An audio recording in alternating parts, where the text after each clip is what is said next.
99ல் வந்து என்னுடைய ஜூனியர் இந்த மாதிரி ஒரு யோகா வகுப்பு நடத்துகிறாங்களாம்மா. அது வந்து இப்போ கொஞ்சம் ஃபேமஸ் ஆகிட்டு வருது, எல்லாம் ரொம்ப நல்லா இருக்குதுன்னு சொல்கிறாங்க. 13 நாள் நம்ம போய் அந்த யோகா கிளாஸை கற்றுக்கிட்டு மற்றவங்களுக்கு சொல்லிக் கொடுத்து நம்ம பணம் சம்பாதிக்கலாம். நல்ல ஐடியாவே இருக்குது.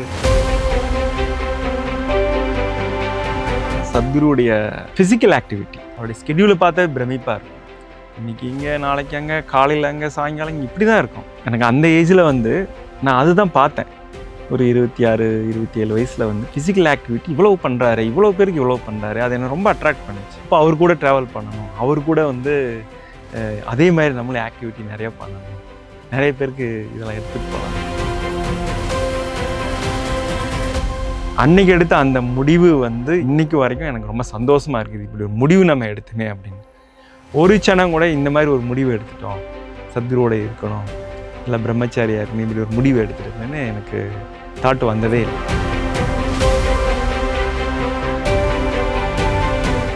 ஒரு வீட்டில் வந்து ஒரு வயசானவங்க, அவங்க தாத்தா ரொம்ப நாளாக ஒரு 6 மாதமோ 10 மாதமோ அவர் பெட்லேயே இருந்திருக்காரு. அவங்க வீட்டில் இருக்கிறவங்க சொன்னாங்க, இந்த மாதிரி இவர் ரொம்ப கஷ்டப்படுறாரு, இவர் இந்த மாதிரி வாழ்கிறதுக்கு வேறு ஏதோ அவருக்கு நடந்ததுன்னா கூட நல்லாயிருக்கும், என்ன பண்ணுறதுனே தெரியல, நீங்கள் வந்து சத்குருகிட்ட கேட்டு சொல்லுங்கள் அப்படின்னாங்க. சத்குருகிட்ட இந்த மாதிரி ஒரு 10 மாதம் படிக்கலே இருக்கிறாரு, அவரால் எதுவுமே பண்ண முடியல, ரொம்ப கஷ்டப்படுறாங்க, அவருக்கும் கஷ்டமாக இருக்குது, வீட்டில் இருக்கிறவங்க கஷ்டமாக இருக்குது அப்படின்னு சொன்னப்போ, ஃபோட்டோ வந்து வாங்குங்க, அவங்க க்ளோஸ்அப்பில் ஒரு ஃபோட்டோ வைத்தாங்க அப்படின்னு சொன்னாங்க. சத்குரு வாங்கி பார்த்துட்டு, ஓகே நான் சொல்லிடுங்க, அவங்க வீட்டில் சொல்லிவிடுங்க, நான் பார்த்துக்கிறேன்னு சொல்லிவிடுங்க அப்படின்னாங்க. அப்புறம் அடுத்த நாளே வந்து அவங்க சொல்கிறாங்க, வலி வேதனைலாம் அப்படியே குறைய ஆரம்பிச்சிருச்சு அவருக்கு.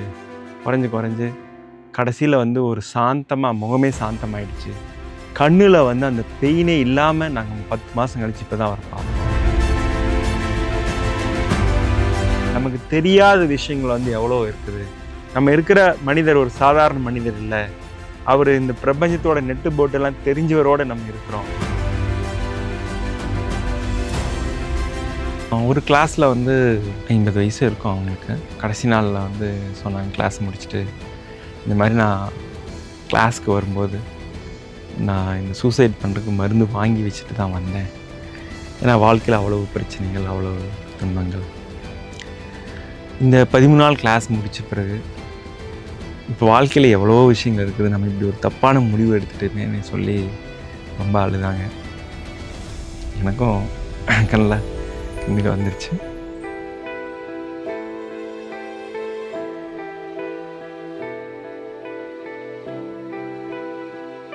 வணக்கம், welcome to humans of Isha. சத்குருவோடவும் ஈஷாவோடவும் பயணம் செஞ்சிட்ருக்க மக்களை ஒவ்வொரு வாரமும் நம்ம இந்த பாட்காஸ்ட் மூலமாக மீட் பண்ணிகிட்ருக்கோம். இந்த வாரம் நம்ம சந்திக்க இருக்கிறது சுவாமி பிரபோதா. நமஸ்காரம் சுவாமி. நமஸ்காரம். சுவாமி கடந்த 25 வருஷத்துக்கு மேலே சத்குருவோட பயணம் செஞ்சிட்ருக்காங்க. சுவாமிக்கிட்ட கேட்டு தெரிஞ்சுக்கிறதுக்கு நிறைய இருக்குது. சுவாமி, ஒவ்வொரு தடவையும் நம்ம இந்த பாட்காஸ்ட்டை நீங்கள் எப்போது ஈஷாவை கிளாஸ் பண்ணீங்க, அப்போது எப்போது வாலண்டியரிங் பண்ணீங்க, அப்படி தான் நம்ம ஆரம்பிப்போம். இந்த தடவை கொஞ்சம் வித்தியாசமாக நம்ம ஆரம்பிக்கலாம். ஸோ இந்த 25 வருஷ பயணத்தில் நீங்கள் பல தருணங்களை நீங்கள் ரொம்ப இன்டென்ஸாக ஃபீல் பண்ணியிருப்பீங்க. அதில் ஏதாவது குறிப்பிட்டு சொல்கிற மாதிரி ரொம்ப இன்டென்ஸாக சத்குரு உணர்ந்த ஒரு தருணமோ, இல்லை உங்களுக்குள்ளே ரொம்ப தீவிரமாக நீங்கள் உணர்ந்த ஏதாவது ஒரு மூமெண்ட்டோ ஃபஸ்ட்டு நீங்கள் ஷேர் பண்ண முடியுமா? அதுலேருந்து நம்ம இந்த இன்டர்வியூ ஸ்டார்ட் பண்ணலான்னு நினைக்கிறேன். கண்டிப்பாக. நீங்கள் ரொம்ப இன்டென்ஸான தருணங்கள் சொன்னீங்க. அது ஆக்சுவலாக 100 கணக்கில் இருக்குது. பட் பிகினிங்கில் நான் ஈஷாவுக்கு வந்த புதுசில் ஆரம்பத்தில் வந்து எனக்குள்ள ஒரு மிகப்பெரிய ஒரு மாற்றம் ஏற்பட்ட தருணம் வந்து நான் சொல்ல முடியும். அது என்ன அப்படின்னா, அப்போது கிளாஸ்லாம் எடுக்கும்போது வாலண்டியர்ஸ் வீட்டிலலாம் போய் தங்குவோம். அப்போ தங்கும்போது ஒரு வீட்டில் வந்து ஒரு வயசானவங்க, அவங்க தாத்தா அந்த ரொம்ப நாளாக ஒரு 6 மாதமோ 10 மாதமோ அவர் பெட்லேயே இருந்திருக்காரு. அவங்க வீட்டில் இருக்கிறவங்க சொன்னாங்க, இந்த மாதிரி இவர் ரொம்ப கஷ்டப்படுறாரு, இவர் இந்த மாதிரி வாழ்கிறதுக்கு வேறு ஏதோ அவருக்கு நடந்ததுன்னா கூட நல்லாயிருக்கும், அந்த மாதிரி நாங்கள் ஃபீல் பண்ணுறோம், ஆனால் எங்களுக்கு என்ன பண்ணுறதுனே தெரியல, நீங்கள் வந்து சத்குருகிட்ட கேட்டு சொல்லுங்கள் அப்படின்னாங்க. சத்குருகிட்ட இந்த மாதிரி ஒரு 10 மாதம் படிக்கலே இருக்கிறாரு, அவரால் எதுவுமே பண்ண முடியல, ரொம்ப கஷ்டப்படுறாங்க, அவருக்கும் கஷ்டமாக இருக்குது, வீட்டில் இருக்கிறவங்களுக்கு கஷ்டமாக இருக்குது அப்படின்னு சொன்னப்போ, ஃபோட்டோ வந்து வாங்குங்க, அவங்க க்ளோஸ்அப்பில் ஒரு ஃபோட்டோ வைத்தாங்க அப்படின்னு சொன்னாங்க. ஃபோட்டோ வந்து தந்தோம். சத்குரு வாங்கி பார்த்துட்டு, ஓகே நான் சொல்லிடுங்க, அவங்க வீட்டில் சொல்லிவிடுங்க, நான் பார்த்துக்கிறேன்னு சொல்லிவிடுங்க அப்படின்னாங்க. அப்போது வீட்டில் வந்து இந்த மாதிரி சொல்லிட்டோம். நான் சொல்லிவிட்டு அப்படியே விட்டுட்டேன். அப்புறம் அடுத்த நாளே வந்து அவங்க சொல்கிறாங்க, அழுதுகிட்டே வந்து சொல்கிறாங்க, சத்குரு என்ன பண்ணாங்கன்னு எங்களுக்கு தெரியாது. ஆனால் எப்போ வந்து அவர் ப்ளஸ் பண்ணிட்டேன் பார்த்துக்கிறேன்னு சொன்னாரோ அப்போ இருந்தே அவருக்குள்ளே மாற்றம், படிக்கையில் எங்கள் தாத்தாவுக்கு வந்து மாற்றம். கிட்டத்தட்ட 10 மாதமாக பெட்டில் படுத்துருக்கிறது அப்படின்னா சாதாரண விஷயம் இல்லை. எவ்வளோ ஒரு பெயின் இருக்கும். அவங்க கண்ணை திறந்தாவே அதுலேயே ஒரு பெயின், ஒரு வலி வேதனையை நம்ம உணர முடியும். அந்த மாதிரி இவங்க இருந்தாங்க. ஆனால் அந்த வலி வேதனைலாம் அப்படியே குறைய ஆரம்பிச்சிருச்சு அவருக்கு.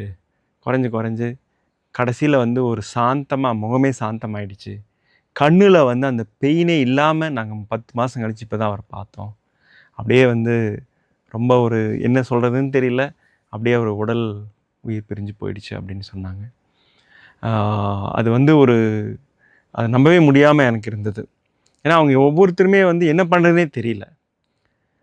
அதன் பிறகு இந்த மாதிரி ஒரு 5 பேர்கிட்ட 5 இடத்துல வந்து இந்த மாதிரி ஃபோட்டோ சத்குருட்ட கொடுத்து, இந்த மாதிரி அவங்க ரொம்ப கஷ்டப்படுறாங்க, வீட்டில் இருக்கிறவங்களும் சரி, அவரும் சரி, ஏதோ ஒரு இதுக்கு நெக்ஸ்ட் ஸ்டெப்பு கிடைச்சா நல்லாயிருக்கும் அப்படின்னு எல்லாருமே சொன்னாங்க.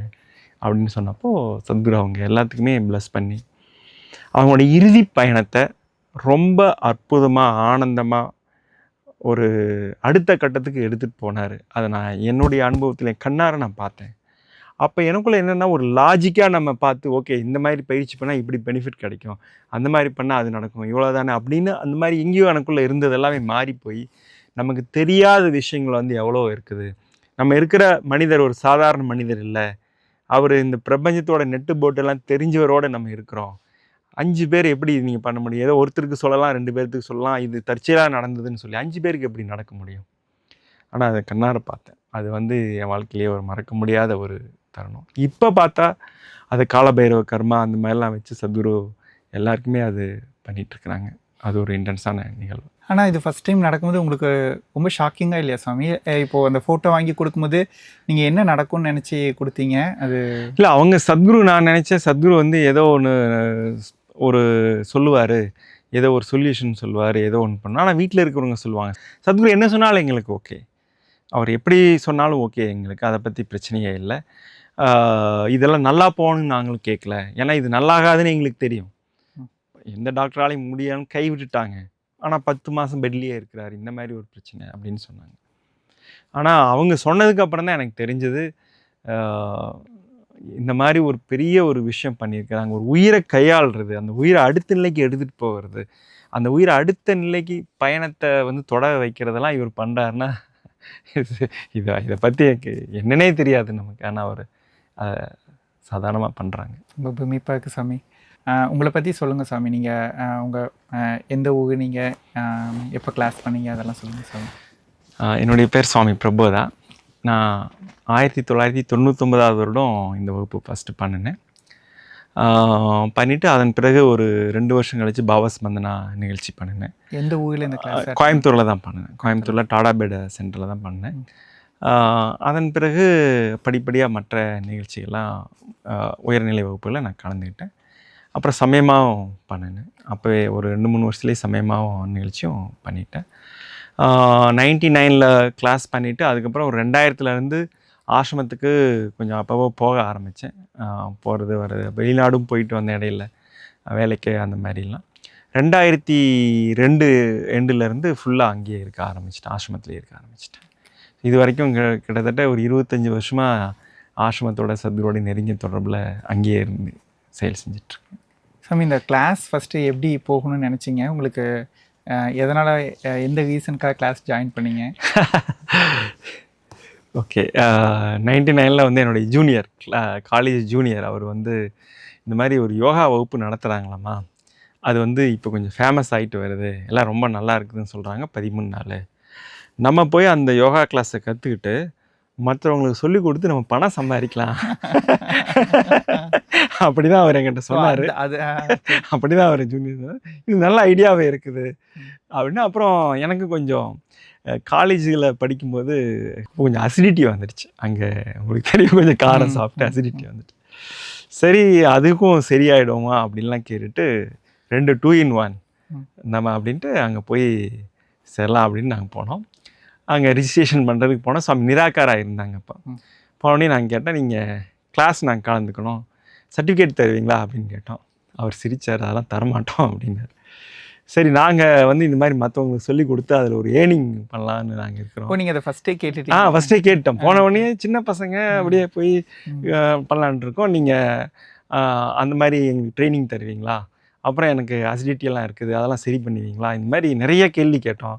அவர் அப்படியே பார்த்துட்டே இருந்தார், ஏதோ சின்ன பசங்க கேள்வி கேட்குறாங்க அப்படின்னு. ஆனால் ஸ்மைல் பண்ணிட்டு சொன்னார், நீ மற்றவங்களுக்கு சொல்லித்தர தேவையில்லை, ஆனால் இந்த அசிடிட்டி ப்ராப்ளம் இதெல்லாம் சொல்கிறீங்க, இதெல்லாம் சரியாயிடும். அது மட்டும் இல்லை, இது நீங்கள் வகுப்புக்கு வந்து பாருங்கள், இது அதுக்கும் மேலே, ஜஸ்ட் இது அசிடிட்டிக்கு மட்டும் இல்லை, இது பல விஷயங்கள் இருக்குது அப்படின்னு சொன்னார். அப்போ எனக்கு புரியல அவர் என்ன சொல்கிறாருன்னு. வகுப்பில் கலந்துக்கிட்டு 13 நாள் முடிஞ்சதுக்கப்புறம் தான் மற்ற விஷயங்கள் புரிஞ்சு. ஓகே, கிளாஸ் எப்படி இருந்தது சாமி உங்களுக்கு அந்த 13 நாள்? முதல் நாள் ஆக்சுவலாக பணம் கட்டிட்டு வகுப்புக்கு போகணும். நான் வந்து போகலை, தூங்கிட்டேன் ஃபஸ்ட்டு நாள். இன்ட்ரடக்ஷன் கிளாஸுக்கு அந்த அன்னைக்கே நான் வரல. எப்போ பணம் கட்டிட்டோம்ல, அடுத்த தடவை தான் மாதம் நடக்குது, போகலாம் அப்படிங்கிற மாதிரி தான் சொன்னேன். ஃப்ரெண்டும் அவர் ஜூனியரும் சொன்னார், சரி அடுத்தது போகலான்னு சொல்லிட்டோம். அப்புறம் அவங்களே ரிமைண்ட் பண்ணாங்க, நீங்கள் வாங்க அடுத்த வகுப்பு நடக்குது வாங்கன்னு சொல்லிட்டு சரின்னு போனோம். ஆக்சுவலாக சொல்லப்போனால் இன்ட்ரடக்ஷன் கிளாஸ்லேயே வந்து பெரிய மாற்றம் தான் எனக்கு. ஒரு மார்க்கெட்டிங் லைனில் பிஸ்னஸில் இருந்ததுனால அந்த மைண்ட் செட்டோட போய் இன்ட்ரடக்ஷன் கிளாஸில் உட்காந்தோம்.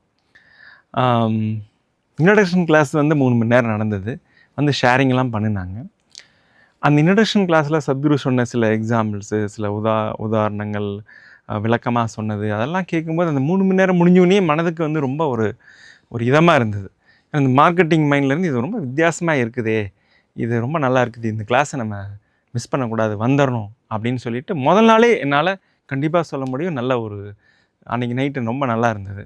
அடுத்து சத்குரு தான் எடுத்தாங்களா? சத்குரு எடுக்கல, டீச்சர் தான் எடுத்தாங்க. டாடா பேட் சென்டரில் டீச்சர் தான் எடுத்தாங்க. அடுத்த நாள் காலையில் 6 மணி வகுப்பு வந்து போக ஆரம்பிச்சிட்டோம். மூணாவது நாளே நான் அசிடிட்டிக்கு சாப்பிட்டுட்டு இருந்த மருந்து வந்து நான் நிறுத்த ஆரம்பிச்சிட்டேன். நானும் அந்த ஃபார்மசி ஃபீல்டில் தான் நான் இருந்தேன். மார்க்கெட்டிங் எல்லாமே மெடிசன், இங்கிலீஷ் மெடிசன் சம்மந்தப்பட்டது தான். மூணாவது நாளே மருந்தை வந்து நிறுத்திட்டு பார்த்தேன். சரி 2 நாள் நல்லா இருக்குது, என்னென்னு தெரியல, இந்த கிளாஸில் ஏதோ நடக்குது, நல்லா இருக்குது, நிறுத்தி பார்க்கலான்னு நிறுத்திட்டேன். 3வது நாளே மருந்தெல்லாம் நிறுத்திட்டேன். பிறகு 4வது நாள் பார்த்தேன், 5வது நாள் கவனிச்சுட்டே இருந்தேன், ஏதாவது ஆகுமா, சாப்பிடணுமான்னு. ஒன்றுமே ஆகலை. அப்படியே அப்போ விட்டதான், எந்த பிரச்சனையும் இல்லை, அப்படியே சரியாயிடுச்சு. ஸோ அது வந்து ரொம்ப ஒரு அற்புதமான விஷயமாயிடுச்சு. 13 நாள் முடியும் போது நான் கம்ப்ளீட்டாக சேஞ்ச் ஆகிட்டேன். அந்த மார்க்கெட்டிங்கு, அந்த கால்குலேஷனு இப்படி தான் இருக்கணும் அப்படிங்கிறதெல்லாம் போய் ரொம்ப வருத்தப்பட்டேன். நம்ம போய் இந்த கிளாஸை வந்து டீச் பண்ணி எல்லாருக்கும் அதில் பணம் சம்பாதிக்கணும்னு நினச்சோமேன்னு நான் என் ஃப்ரெண்டு பேசிட்டோம். இனிஷியேஷன் டே அன்னைக்கு அது வந்து ரொம்ப ஒரு இப்போ நினச்சாலும் எனக்கு அப்படியே பசுமரத்தாணின்னு சொல்லுவோம், அந்த மாதிரி மனசுக்குள்ளே இருக்குது. அந்த இனிஷியேஷன் டே அன்னைக்கு வந்து முடிஞ்சு அவ்வளோ நாங்கள் பேசுவோம் 2 பேரும் கதையாக. இனிஷியேஷன் முடிஞ்சு எதுவுமே பேசவே இல்லை. அந்த நாள் முழுவதுமே 2 பேருமே அமைதியாக இருந்தோம். நம்ம வந்து ஒரு நல்ல கிளாஸை வந்து நம்ம கலந்துக்கிட்டோம் அப்படிங்கிற மாதிரி அந்த ஏஜில் நல்ல கிளாஸ், அதை பற்றியே பேசணும். அதாவது கிளாஸை பற்றி பேசணும், மற்றபடி வேறு விஷயங்கள் எதுவுமே பேசலை. அந்த கிளாஸ் 13 நாள் முடியும் போது ரொம்ப ஒரு நல்ல மாற்றம், மனதளவுலையும் சரி உடல் அளவுலையும் ரொம்ப பெரிய மாற்றம். இப்போ கிளாஸ் பண்ணிட்டீங்க, ரெகுலராக ப்ராக்டிஸ் பண்ணிகிட்ருக்கீங்க, வாலண்டியரிங் அதெல்லாம் எப்படி ஸ்டார்ட் ஆச்சு? நான் வந்து கிளாஸ் பண்ணிவிட்டு உடனே நான் வாலண்டியரிங் பண்ணலை. நான் வந்து ஸ்வீடன் வெளிநாடு போயிட்டேன். நான் ஓகே அப்படின்னு வெளிநாடு போயிட்டேன். உங்களோட தொழில் சம்மந்தமாக வெளிநாடு போயிட்டு அங்கே பிஹெச்டி படிக்கலாம் அப்படின்னு சொல்லி எனக்கு நல்ல ஒரு அட்மிஷனும் கிடச்சிருச்சு. அங்கேயே செட்டில் ஆகிடலாம் அப்படின்னு போயிட்டேன். போகிறதுக்கு முன்னாடி பாவசம்பந்தமாக பண்ணிட்டு தான் போனேன். ஓ சரி. அங்கே போயிட்டு அங்கே இருந்தேன்.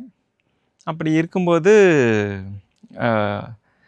பயிற்சி மட்டும் பண்ணினா வேறு எந்த தொடர்பும் இல்லை. அப்போ உங்களுக்கு அந்த காலத்தில் எதுவும் சோசியல் மீடியா அந்த மாதிரிலாம் எதுவும் இல்லை.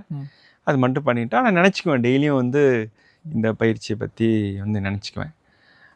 அப்படி இருக்கும்போது ஏதோ உள்ள ஒரு கொடைய ஆரம்பிச்சிருச்சு எனக்குள்ள, மைண்டில் உள்ள எல்லாமே ஒரு என்ன நம்ம பண்ணுறோம் அப்படிங்கிற மாதிரி ஒரு இனம் புரியாத ஒரு உணர்வு வந்து வந்தது. அங்கே எல்லாமே நல்லா இருக்குது, அதுதான் ஒரு கனவாக இருந்தது.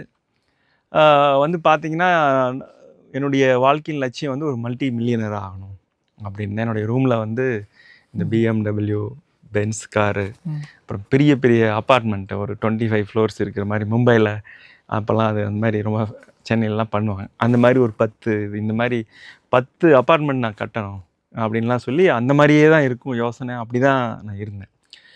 அப்படி இருந்தேன். ஆனால் திடீர்னு அதில் இன்ட்ரெஸ்ட் வரல எனக்கு. அது வரல. என்ன தோண ஆரம்பிச்சுது அப்படின்னா, இதை விட ஏதோ ஒன்று இருக்குது அப்படிங்கிறது எனக்கு ஏதோ சொல்லுது உள்ள. அப்புறம் அங்கே வெளிநாட்டில் அந்த வாழ்க்கை, அதில் ஒரு பெரிய சம்பவம் நடந்தது. என்னென்னா, என் ஃப்ரெண்ட்ஸ் அங்கே இருக்கிற ஒருத்தர் வந்து இந்த வயசானவங்களெல்லாம் போய் பார்த்துக்குவாங்க. இப்போ அவங்க குழந்தைகளோ எல்லாமே வெளிநாட்டில் இருப்பாங்க, யாருமே இருக்க மாட்டாங்க.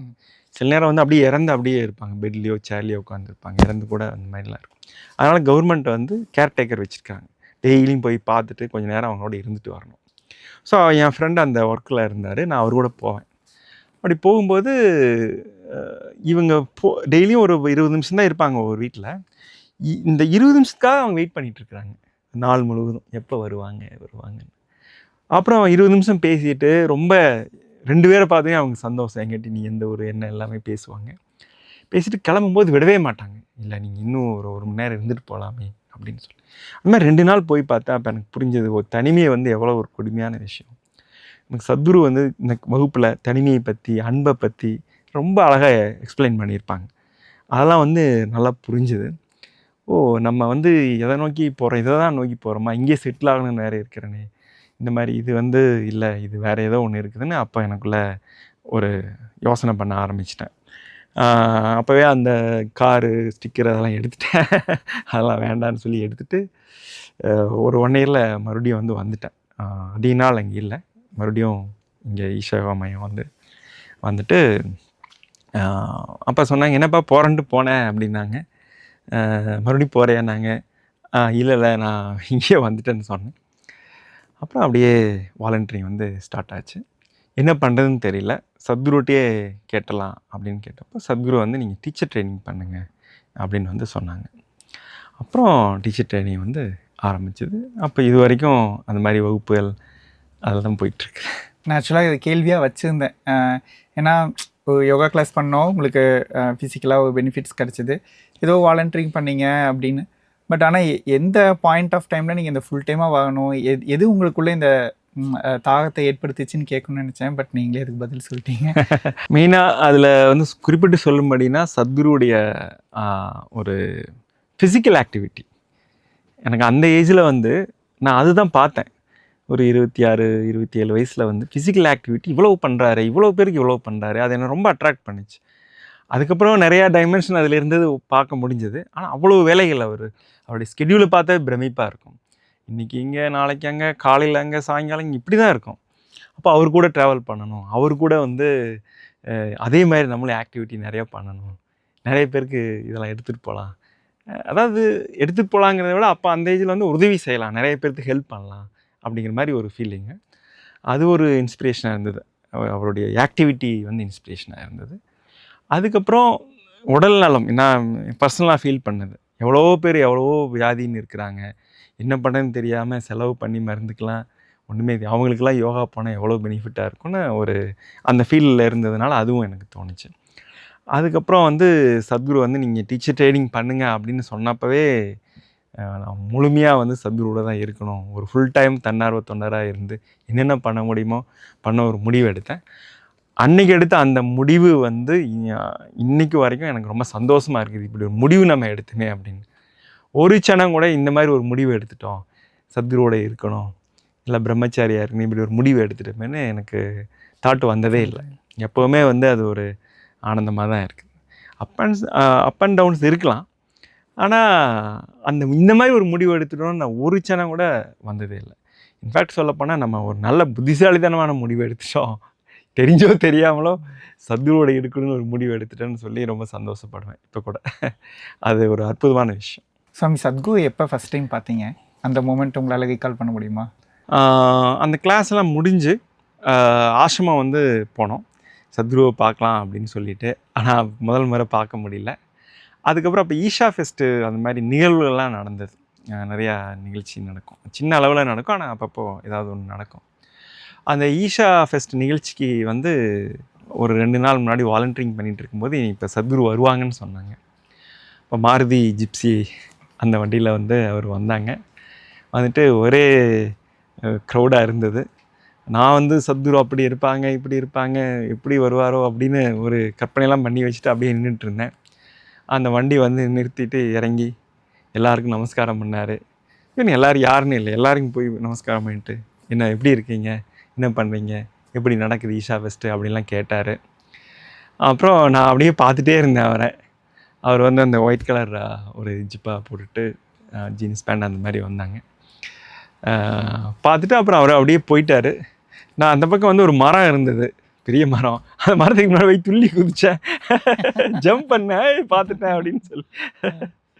ரொம்ப அது மறக்க முடியாத ஒரு அனுபவம். ஃபஸ்ட்டு அவரை பார்த்தது அது ரொம்ப அற்புதமான, இப்போ நினச்சாலும் அப்படி. அதுக்கப்புறம் பார்த்தது அப்போது பேசினது, அவர் கூட பேசினது அப்படின்னு பார்த்தீங்கன்னா, நான் ஃபுல் டைமாக வந்துட்டாங்க. வந்ததுக்கப்புறம் 1 மாதம் இருக்கும். அப்போது ஒரு நாள் நான் நடந்துட்டு இருந்தப்போ அப்போ ஒரு 70-80 பேர் தான் இருப்போம் ஆசிரமத்தில். ஒரே ஒரு பில்டிங், ட்ரையாங்கிள் பில்டிங் மட்டும்தான் இருக்கும். பில்டிங் பின்னாடி நடந்துட்டுருப்போ அவர் என்னுடைய பேர் சொல்லி கூப்பிட்றாரு. இன்டர்காம் வந்து வேலை செய்யலை, போய் ஆஃபீஸில் சொல்லுங்கள் அப்படின்னு சொல்லி என்னுடைய பழைய பேர் சொல்லி கூப்பிட்டாரு. எனக்கு அப்படியே எப்படி இவ்வளோ வந்து 1 மாதம் கூட ஆகலை, அதுக்குள்ளே நம்ம பேரெல்லாம் சொல்லி கூப்பிட்றாரு அப்படின்ட்டு நான் ஓடி போய் இந்த மாதிரி இன்டர்காம் வேலை செய்யலை அப்படின்னு சொன்னேன். அப்போ ஒரு அது வேலை செய்கிற வரைக்கும் நான் ஃபாலோ பண்ணிகிட்டு இருந்தேன். ஓகே, அதை ஒரு நாளில் சரி பண்ணிட்டாங்க. ஓகே, அப்புறம் அது பேசுனது ஃபஸ்ட்டு. ஸோ இப்போ உள்ளே வந்துட்டீங்க. அப்போது அந்த 99-2000 காலகட்டத்தில் ஆஷ்ரம் கம்ப்ளீட்டாக இப்போ இருக்க மாதிரி இருக்காது. கம்ப்ளீட்டாக அப்போ தான் ஆஷ்ரம்ங்கிறது உருவாகி வந்துட்டுருக்குது. அதை பற்றி கொஞ்சம் சொல்லுங்களேன் சாமி, எப்படி இருந்தது அந்த டைம்? 99 கிளாஸ் பண்ணிவிட்டு முதல்ல ஆசிரமம் போனப்போ தியானலிங்கம் மட்டும்தான் இருந்தது. அந்த டோம் கூட பாதி தான் இருந்தது, ஃபுல்லாக க்ளோஸ் ஆகலை. தியானலிங்கம் மட்டும் இருந்தது. ஆனால் உள்ளே உட்காந்து தியானமெல்லாம் பண்ணலாம். அந்த மாதிரி பரிகிராமா மற்ற விஷயங்கள் எதுவுமே இல்லாமல் இருந்தது. அப்போது போனப்போ ஒரு 70 பேர் இருந்தோம். ட்ரையாங்கிள் பில்டிங் மட்டும் இருக்கும். மொத்த ஆசிரம்லேயே 70 பேர் தான். ஸோ எல்லாருக்கும் எல்லாரையும் தெரியும். எல்லாரையும் தெரியும். எல்லா டிபார்ட்மெண்ட்லேயும் என்ன நடக்குதுன்னு தெரியும். அந்த மாதிரி ஒரு எப்படி அன்றாட வாழ்க்கை அப்போ இருக்குன்னா, எல்லாருமே காய்கறி போய் கட் பண்ணணும். இப்போல்லாம் அக்ஷயான்னு சொல்லி அங்கே 100 பேர் இருக்காங்க, அப்படி இல்லை. எல்லாருமே காலையில் போய் ஒரு மணி நேரம் 2 மணி நேரம் காய்கறி கட் பண்ணணும். சத்குருவும் வருவாங்க. எப்போல்லாம் ஃப்ரீயாக இருக்கிறாரோ அவங்களே எங்களோட உட்காந்து காய்கறி கட் பண்ணுவாங்க. அப்போ சில நேரம்லாம் சொல்லுவாங்க, இப்படி கட் பண்ணணும்லாம் சொல்லி தருவாங்க. ரொம்ப நினச்சா ரொம்ப நல்லா அற்புதமாக இருக்குது இந்த நினைவுகள் எல்லாமே. ரொம்ப ஜாலியாக வந்தாங்கன்னா ரொம்ப ஜாலியாக பேசுவாங்க. சில நேரம் சில பாயிண்ட்ஸு நமக்கு சொல்லுவாங்க, சில விஷயங்கள் சொல்லுவாங்க. அப்புறம் காலையில் காய்கறியெல்லாம் கட் பண்ணிவிட்டு அவங்கவுங்க ஆக்டிவிட்டியை மற்றதெல்லாம் பார்க்கணும், க்ளீன் பண்ணணும். எல்லாருக்கும் எல்லா ஆக்டிவிட்டி இருக்கும். எல்லோரும் காய்கறி கட் பண்ணுவோம், எல்லோரும் ஃப்ளோரை க்ளீன் பண்ணணும், அந்த மாதிரி இருக்கும். அப்புறம் காலையில் சாப்பிட போகும்போது கீழே கிச்சனில் எல்லாமே பக்கெட்டை எல்லாம் வச்சுருவாங்க. ஒவ்வொருத்தரும் ஒவ்வொரு பக்கெட்டை எடுத்துகிட்டு மேலே ஃபஸ்ட் ஃப்ளோருக்கு கொண்டு போகணும். ஏன்னா அங்கே ஷிஃப்டிங் டீம்லாம் ஒன்றும் தனியாக கிடையாது, ஃபுட்டு ஷிஃப்டிங்க்கு. ஸோ நம்மளே எடுத்துகிட்டு போகணும். எல்லோரும் ஒவ்வொருத்தரை பக்கெட் எடுத்துகிட்டு போயிட்டு அங்கே வச்சுருவாங்க. அப்போ ஒரு 4 பேர் 5 பேர் மட்டும் சர்வ் பண்ணுவாங்க. சர்வ் பண்ணிவிட்டு அப்புறம் மற்றவங்க சாப்பிடுவாங்க. அந்த மாதிரி இருக்கும். அதுக்கப்புறம் இன்னும் சொல்லப்போனால் ஹால்ஸ் எல்லாம் பார்த்திங்கன்னா ஒரு பெரிய ஒரு குடில். அந்த குடிலில் வந்து ஒரு 200 பேர் வந்து உட்காரலாம். அந்த மாதிரி ஒரு குடில். அந்த குடியில் தான் வந்து வகுப்புகள் நடக்கும்.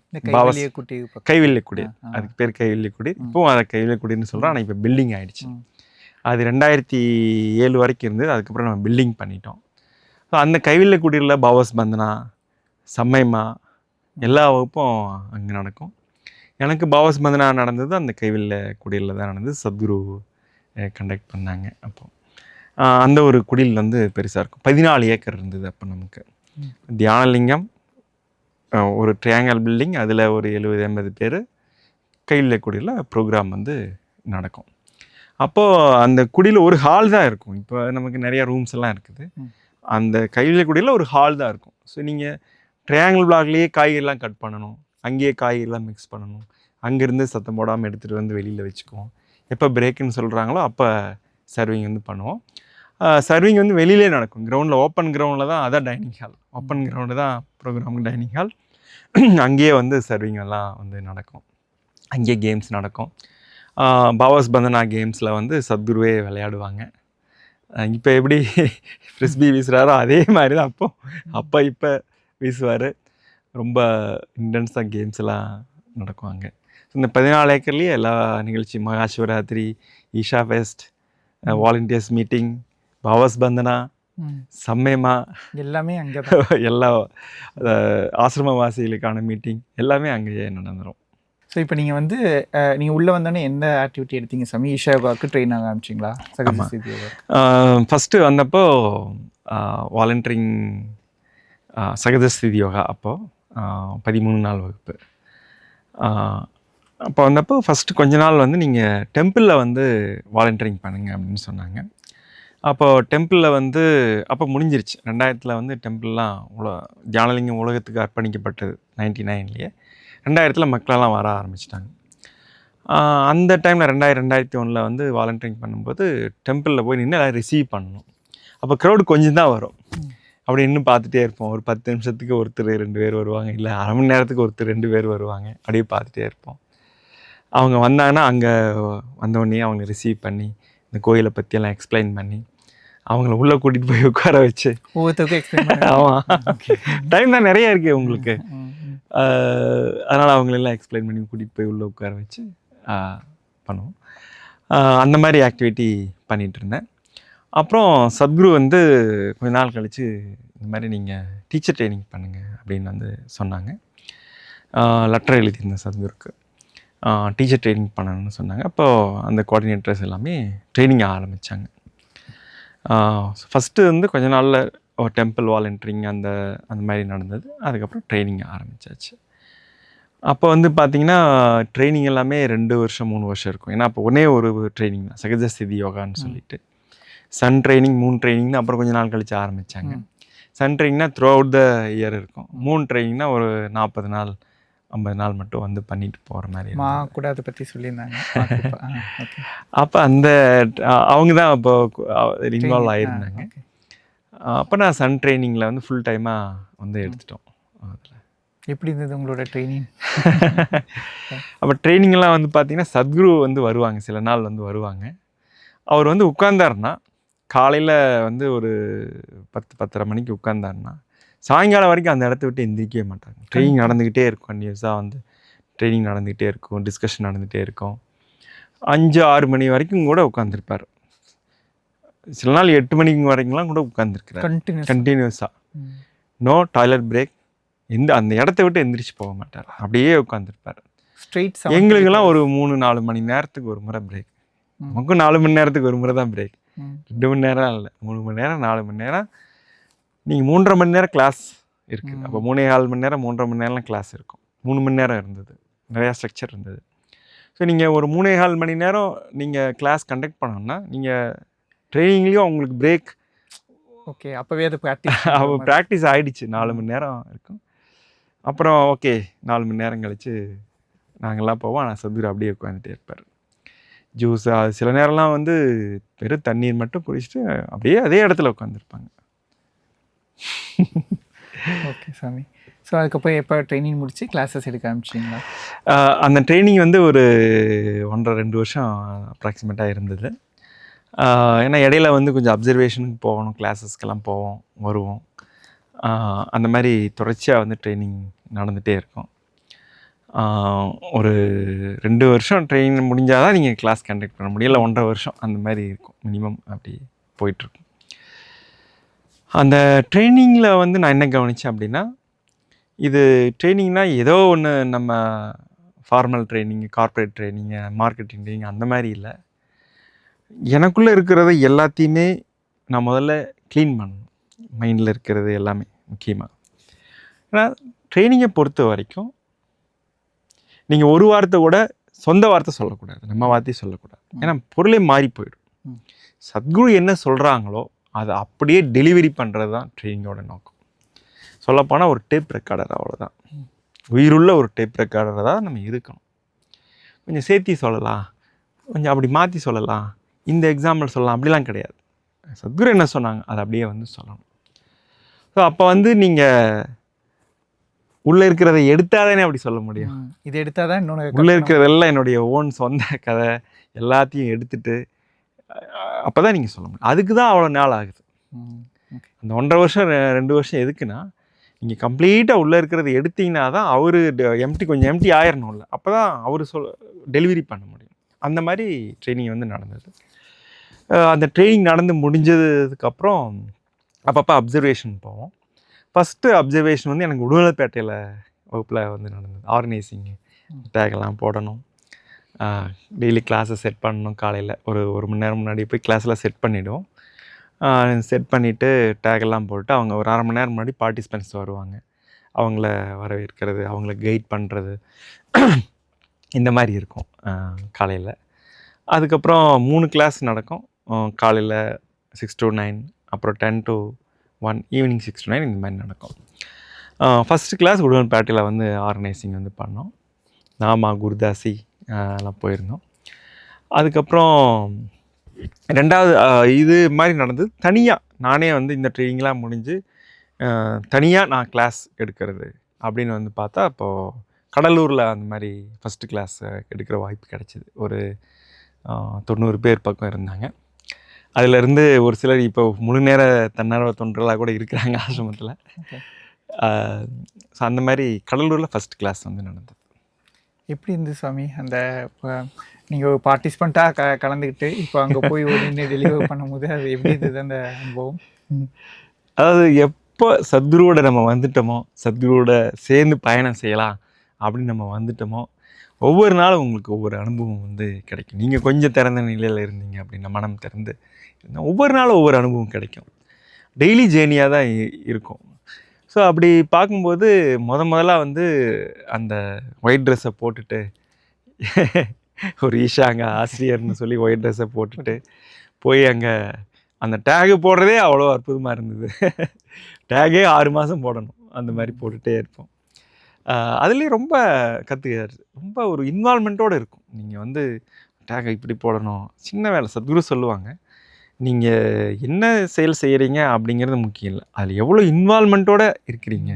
ஒரு கார்பரேட் போட்டாலும் அப்படி போடுறீங்க, உயிரையே போட்டு கார்பரேட் இவ்வளோ நல்லா வரணும்னு போடுறீங்க, அதுதான் வாலண்டியரிங்னு சொல்லுவாங்க. ஸோ அந்த மாதிரி போடும்போது ரொம்ப ஒண்டர்ஃபுல்லாக இருந்தது. என்னென்ன செயல் வேணுமோ ஃபிசிக்கல் ஆக்டிவிட்டி எல்லாமே பண்ணுறது ரொம்ப நல்லா இருந்தது அந்த அனுபவம். அதுக்கப்புறம் இன்னொன்று என்ன கவனித்தேன் அப்படின்னா, எந்த செயல் செய்யறதுக்கு ஒரு தயக்கம் இல்லாமல் இருந்தது. இப்போ அதுக்கு முன்னாடி வந்து பார்த்திங்கன்னா, க்ளீன் பண்ணணும்னா நான் வந்து தொடப்பத்தை எடுத்து க்ளீன் பண்ணணுமான்னு ஒரு யோசனை வரும். வீட்டில் கூட பண்ணினதே இல்லை. 25 வருஷம் வீட்டில் பண்ணினதே, வீடை க்ளீன் பண்ணினதே கிடையாது தொடப்பம் எடுத்து.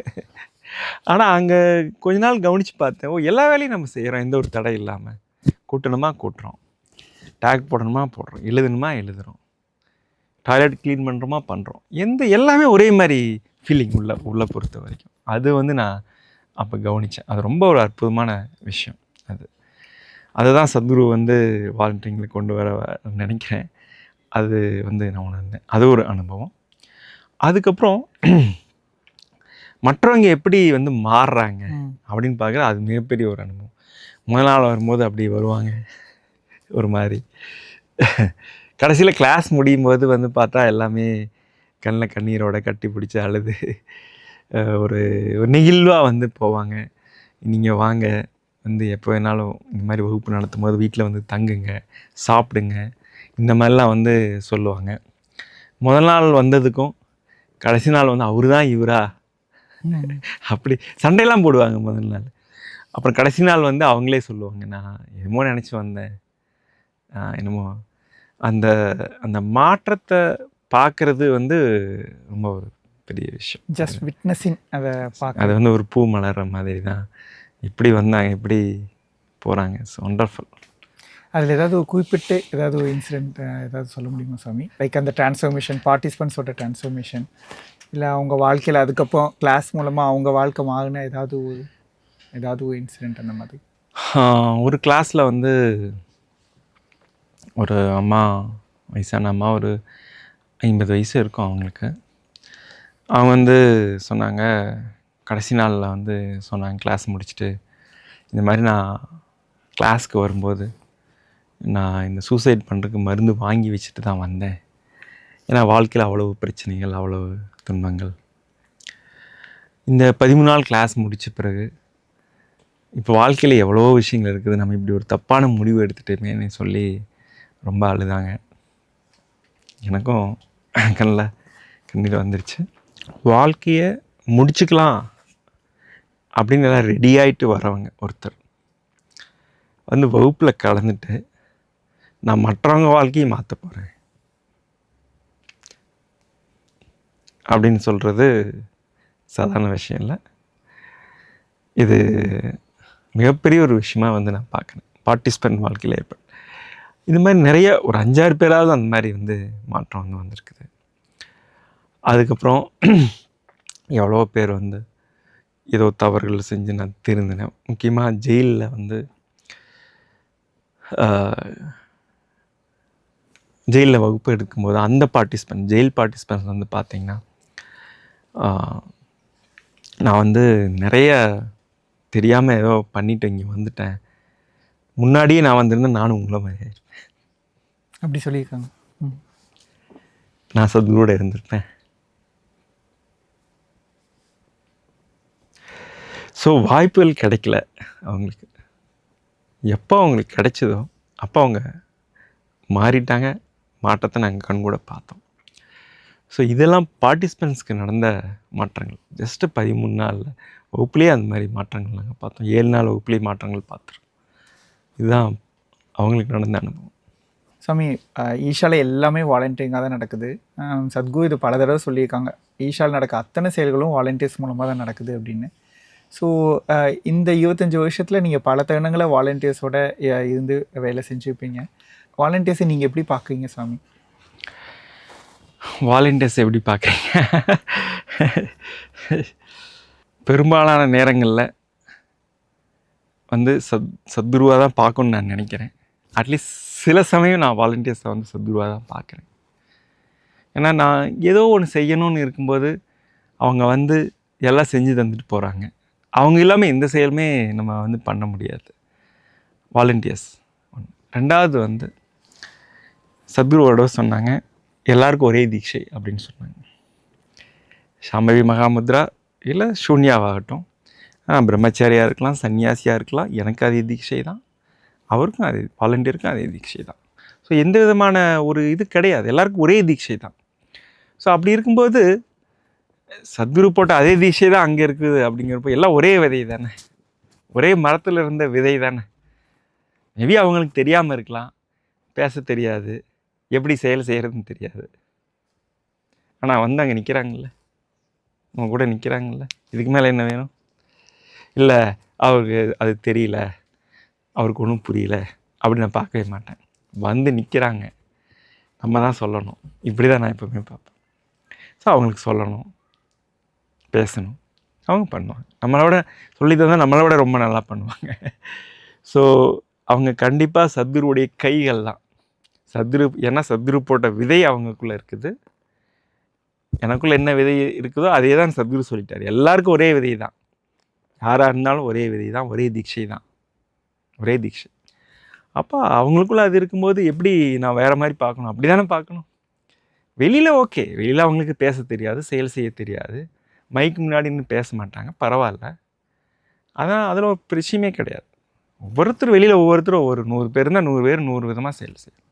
ஆனால் எல்லாருக்குள்ளே ஒன்று தான். அப்படிங்கிறப்போ அந்த மாதிரி நான் எப்போ வாலண்டியர்ஸை பார்க்க ஆரம்பித்தேனோ அது ரொம்ப நல்லாயிருக்கும் எனக்கு. ஸோ ஈவன் ஏதாவது கருத்து வேறுபாடு வருது, நீங்கள் இந்த மாதிரி பண்ணணும் அந்த மாதிரி பண்ணணும் கூட உட்காந்து பேசும்போது அவங்க ஓகே இப்படி பண்ணலாம், சில நேரம் அவங்க சொல்கிறது கரெக்டாக இருக்கும், நான் சொல்கிறது தப்பாக இருக்கும். அப்போ அவங்க எனக்கு எக்ஸ்பிளைன் பண்ணுவாங்க, அதையும் நான் கேட்டுக்குவேன். ஸோ அது வந்து வாலண்டியர்ஸோடு இருக்கிறதே ஒரு அற்புதமான அனுபவம். இப்போ கொஞ்ச நாள் நான் ஆர்கனைசிங் இந்த மாதிரி மெகா ஈவெண்ட் வந்ததுனால அப்பவும் இருக்குது, வாய்ப்பு கிடைக்குது. ஆனால் முன்னாடி வருடம் பூரா வாலண்டியர்ஸ் வீட்டில் தான், வாலண்டியர் கூட தான் இருப்போம். அந்த மாதிரி ரொம்ப இருக்கும். ஸோ வாலண்டியர் அப்படிங்கிறது ஒரு சத்குருவுடைய கைகள், அவர் போட்ட விதையை செமக்கக்கூடிய ஒரு உயிர். ரொம்ப அழகாக சொன்னீங்க சாமி. வாலண்டியர்ஸ் கூட இருந்த அனுபவங்கள்.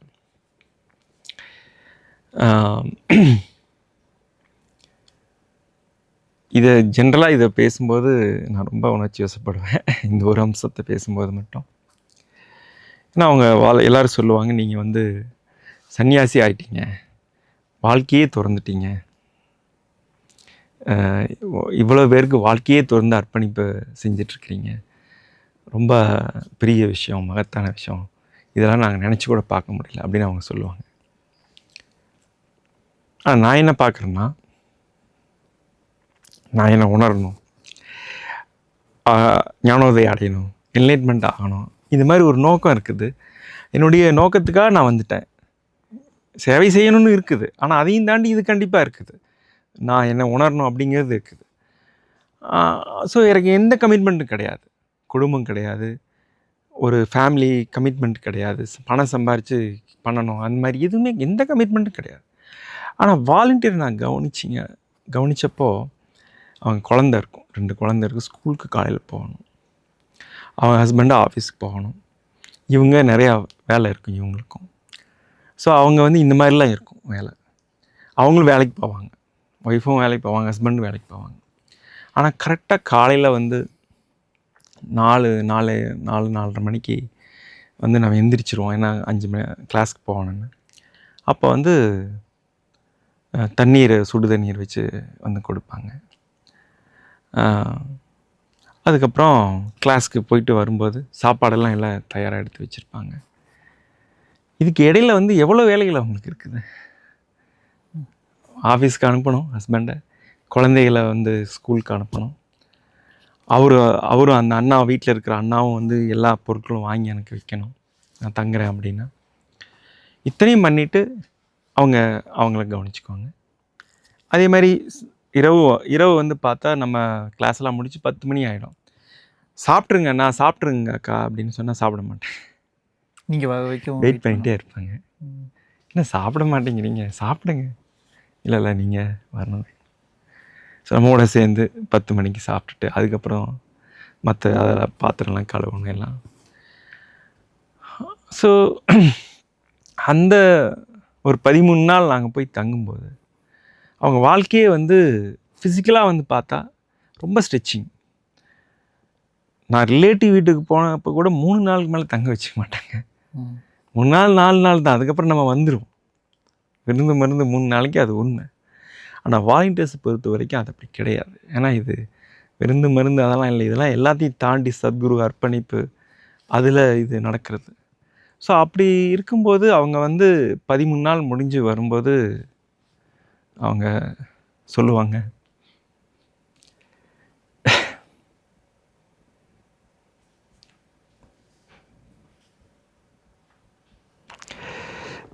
நாங்கள் உங்களை சரியாக கவனிச்சிக்கல, ஏதோ தவறு பண்ணியிருந்தால் மன்னிச்சிருங்க அப்படின்னு சொல்லுவாங்க. இவ்வளவும் பண்ணிட்டு சான்ஸே இல்லை, யாரும் இந்த மாதிரி பண்ண முடியாது. யாரோ ஒருத்தர் தெரியாது, யாருன்னே தெரியாது, என் ஃபேமிலி பற்றி தெரியாது, என்னை பற்றி தெரியாது, வந்து 13 நாள் வீட்டில் தங்க வச்சு கவனித்து இரவும் பகல் கவனித்து ஏன்னா இவங்க சத்குரு அனுப்பிச்சிட்டாங்க, இவங்க இந்த மாதிரி ஒரு வகுப்பு எடுக்கிறாங்க அப்படிங்கிறதுக்காக இவ்வளோ கவனித்து நம்மளை கடைசியில் வரும்போது மன்னிச்சிருங்க ஏதாவது தவறு பண்ணி தானே சொல்லுவாங்க. நான் இது வரைக்கும் ஒரு 800 வீட்டிலேருந்து 1000 வீட்டில் தங்கியிருப்பேன்.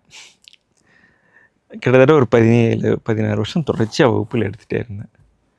ஸோ நிறைய நேரம் நினைப்பேன், அவங்க வாலண்டியர்ஸ் கொடுத்த சாப்பாடு தான் என் உடம்புல ரத்தமாக ஓடுது அப்படின்னு நினைப்பேன்.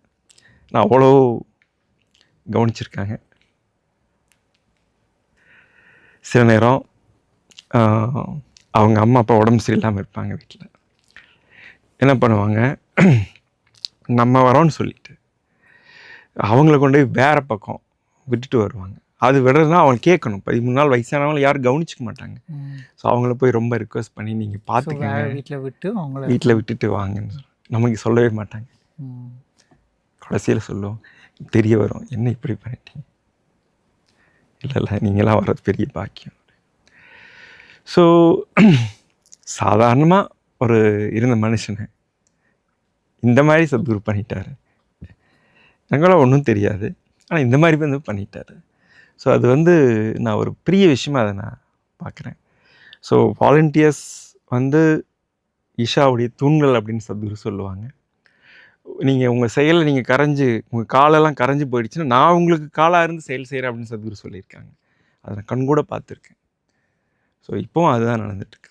இப்போ வந்து கோடிக்கணக்கான பேர் நம்ம ரீச் பண்ணிட்டோம். இது வந்து வாலண்டியர்ஸ் அப்படிங்கிற ஒரு தூண், அவங்களால தான் வந்து இது நடந்துகிட்ருக்கு. சொல்லப்போனால் எல்லாருமே வாலண்டியர்ஸ் தான். ஆசிரமவாசியில் நம்ம சொல்கிறோம், நான் ஃபுல் டைம்னு சொல்லலாம், நானும் ஒரு வாலண்டியர், ஃபுல் டைமாக வாலண்டியராக இருக்கேன். யார் தன்னார்வத்தில் செயல் செய்கிறாங்களோ அவங்க எல்லாருமே வாலண்டியர்ஸ் தான். அவ்வளோதான். ஸோ இது வாலண்டியர் அப்படிங்கிறது ஒரு மிகப்பெரிய ஒரு விஷயம். இன்னொரு டைமென்ஷனில் பார்த்தா சத்குரு சொல்லுவாங்க 4 விதமான யோகா இருக்குது. ஞான யோகா, கர்ம யோகா, பக்தி யோகா, கிரியா யோகான்னு. இதில் வந்து கர்ம யோகா அப்படின்னா செயல், செய்யக்கூடிய செயல் மூலமாகவே உயர்நிலை அடைய முடியும்னு சொல்லுவாங்க. அதுக்கு நிறைய எக்ஸாம்பிள்லாம் சொல்லுவாங்க. சில யோகிகள்லாம் கர்ம யோகி, விவேகானந்தர்லாம் சொல்லுவாங்க. செயல்லையே உயர்நிலை அடைஞ்சிடும். சத்குருக்கு வந்ததுக்கப்புறம் நான் பார்க்குறேன், நான் ஒரு கர்ம யோகியாக என்னை மாற வச்சிருக்கிறாரு அப்படின்னு நான் பார்க்குறேன். ஏன்னா என்னுடைய அனுபவத்தில் ஃபுல்லாக செயல் மூலமாகவே நான் மிகப்பெரிய ஒரு வளர்ச்சி எனக்குள்ளே நடந்திருக்கு. இது சத்குருவால் மட்டும்தான் முடியும். அதுக்கு அந்த பழைய 25 வருஷம் செயல்னாவே வெறுப்பு. இப்போ அதை செயல் வந்து அதுக்கப்புறம் 25 வருஷம் சத்குருக்கு அப்புறம் இந்த 25 வருஷம் ஆஃப்டர் ஈஷா, ஆஃப்டர் சத்குரு, இந்த 25 வருஷம் செயல் தான் யோகா, செயல் தான் வளர்ச்சியாக எனக்கு இருக்குது. ஸோ நீங்கள் இந்த வாலண்டியர்ஸ் பற்றி சொல்லும் போது யோசித்தேன், இந்த மாதிரி மனிதர்கள்லாம் நம்ம கூட தான் சமூகத்தில் வாழ்ந்துட்டு இருக்காங்கன்னு இப்போது வெளியில் போய் சொன்னால் பீப்புள் நம்புவாங்களான்னு கூட தெரியல ஆக்சுவலாக. வெளியில் போய் நீங்கள் வாலண்டியரிங்க, தன்னார்வ தொண்டு அப்படின்னு சொன்னால் இதன் மூலமாக பெரிய வளர்ச்சி நடக்கும், இது ஒரு யோகா தான் அப்படின்னு சொன்னால் நிறைய பேருக்கு புரியாது. ஆனால் அதை அனுபவிக்கிறாங்க நிறைய பேர். இப்போ வந்து அவங்க வந்து என்ன வேறு நேமில் பண்ணுறாங்க, அவ்வளோதான். சோசியல் சர்வீஸ், சமூக நலத்திட்டம் பண்ணுறேன், சமூகத்துக்கு நான் பண்ணுறேன்னு யார் இன்வால்வ் ஆகி பண்ணுறாங்களோ அவங்களும் வாலண்டியர் தான். ஆனால் அவங்களுக்கு தெரியாமல் பண்ணுறாங்க. இது எல்லாம் என்ன அப்படின்னு தெரியாமல் அது ஒரு நல்ல ஃபீலிங்காக வந்து பண்ணுறாங்க. ஆனால் சத்குரு வந்து அதை நமக்கு நல்லா புரிய வச்சு, இது கர்ம யோகா, விருப்பு வெறுப்பு இல்லாமல் செயல் செய்தால் அது கர்ம யோகா, செய்கிற செயலில் சிக்கி போகாமல் இருந்தால் அது கர்ம யோகா, இந்த மாதிரி நமக்கு இதெல்லாம் நிறைய விஷயங்களை புரிய வச்சு அது நம்ம இன்வால்வ் ஆகும்போது அதை நம்ம அனுபவிக்கிறோம். முதல் கிளாஸ்லேயே முதல் வாலண்டியரிங்கில் அதை புரியாமலே நம்ம அனுபவிச்சிடறோம். எப்படி ப்ரூம் ஸ்டிக் எடுத்து நான் கூட்டுறேன், விருப்பு வெறுப்பே இல்லை, தேவை இருக்குது கூட்டுறேன். 25 வருஷமாக செய்ய முடியாத இந்த வாலண்டியரிங் போகும்போது அந்த உணர்வு வருது, கூட்டுறோம். ஸோ வெளியில் இருக்கிறவங்களுக்கு தெரியாமல் செய்கிறாங்க ஒரு சிலர். இந்த மாதிரி தெரிஞ்சு நம்ம சத்குருவோட இருந்து பண்ணும்போது அதுவே ஒரு பாதை, அதுவே ஒரு வளர்ச்சியாக வந்து இருக்க முடியும். வாலண்டியரிங்கை பொறுத்த வரைக்கும் நம்ம கிளாஸ் பண்ணி நம்ம கூட கிளாஸில் வரவங்க, இல்லை ஆசிரமத்தில் வந்து வாலண்டியரிங் பண்ணுறவங்க, இல்லை ப்ரோக்ராம் ஈவெண்ட்டு, இதில் தான் வந்து நம்ம பார்க்குறோம். ஆனால் இன்னொரு விதமான வாலண்டியர்ஸ் இருக்கிறாங்க. அவங்களாம் வேறு லெவல்னு சொல்லலாம். உதாரணம் சொல்லணும் அப்படின்னா, ஒரு தடவை இந்த கோயில் கட்டும்போது ஒரு வில்லேஜிலேருந்து, அப்போ 30-25 வருஷம் முன்னாடி, வில்லேஜிலேருந்து அவங்க பஸ்ஸுக்கு ₹1-2 கொடுத்து அவங்க பஸ்ஸில் வருவாங்க டவுனுக்கு. அவங்க வந்து அந்த ஒரு 2-3 நாளாக என்ன பண்ணியிருக்காங்கன்னா, அந்த பணத்தை வந்து சேமிச்சுட்டு அந்த 5 கிலோமீட்டர் நடந்தே டவுனுக்கு வந்துட்டாங்க. ஸோ எப்படியும் ஒரு ₹5-10 தேறி இருக்கும் இல்லையா, அதை சேர்த்திட்டு வந்து இந்த மாதிரி வந்து கோயில் கட்டுறதுக்கு கொடுத்தாங்க. அதை சத்குருட்ட சொன்னப்போ அவர் கண்ணில் இருந்து கண்ணீர், எல்லாருக்குமே அப்படியே கண்ணில் இருந்து கண்ணீர். என்னென்னா, அந்த ₹2, ₹5, ₹10 இது விஷயம் இல்லை, நடந்துருக்குறாங்க பாருங்கள். இன்னும் 3 நாளோ ஏதோ நடந்து அதை சேமித்து வந்து கொடுக்குறாங்க. இன்னொரு பாட்டி சேலத்தில் கோயில் கட்டும்போது ஆடு மேய்க்கிறவங்க, அவங்க ஆடு அவங்களுக்கு கிடையாது, யாருக்கோ அவங்க ஆடு மேய்ச்சி தராங்க. அவங்க கோயில் லிங்கபைரவி கோயில் கட்டும்போது கொண்டு போய் அவங்கள்ட்ட ஃபோட்டோ காமிச்சிருக்காங்க, இந்த மாதிரி கோயில் கட்டுறது தான் லிங்கபைரவி அப்படின்னு. டொனேஷன்லாம் கேட்கல, சும்மா காமிச்சிருக்கிறாங்க. அதுக்காக நாங்கள் இந்த ஊருக்கு வந்தோம் அப்படின்னு சொல்லியிருக்காங்க. பலி கேட்கும்போது இன்னும் அந்த பாட்டி சேலையில் முடிஞ்சிருந்த அந்த அவங்க ஏதோ மெடிசனோ ஏதோ வாங்கணுக்காக வச்சுருந்தாங்க. அதை எடுத்து தந்துட்டாங்க. இவங்க வாங்கலை, இல்லை வேண்டாம், இல்லை நீங்கள் வாங்கினா எனக்கு கஷ்டமாயிடும், நீங்கள் வாங்கிட்டு போங்கன்னா அவங்க அந்த ஃபோட்டோவை தொட்டு விழுந்துலாம் கும்பிட்டு பண்ணியிருக்காங்க.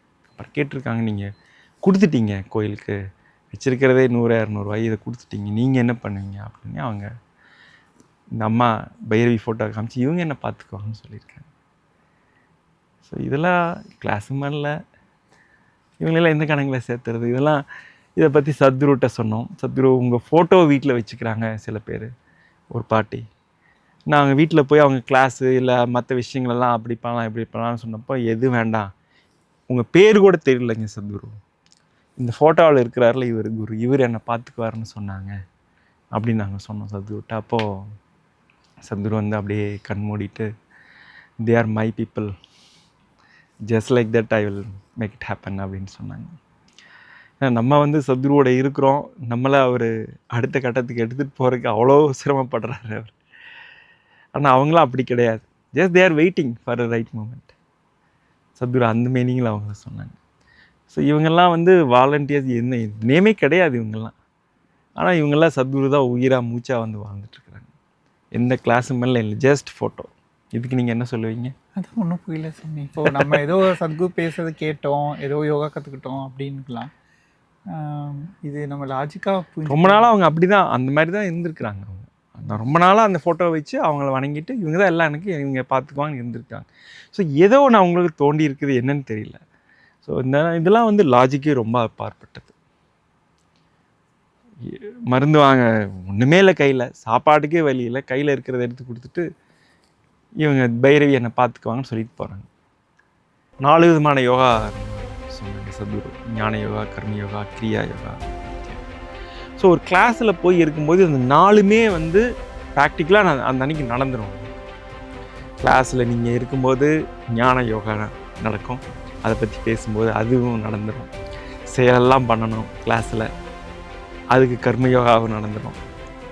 அப்புறம் இனிஷியேஷன் டே அந்த மாதிரி வரும்போது டூலெல்லாம் பார்க்கும்போது பக்தி யோகா நடக்கும். டெய்லியும் பயிற்சி பண்ண கிரியா, இந்த மாதிரி 4மே டெய்லியுமே இருக்கிறத நான் வந்து பார்க்குறேன்.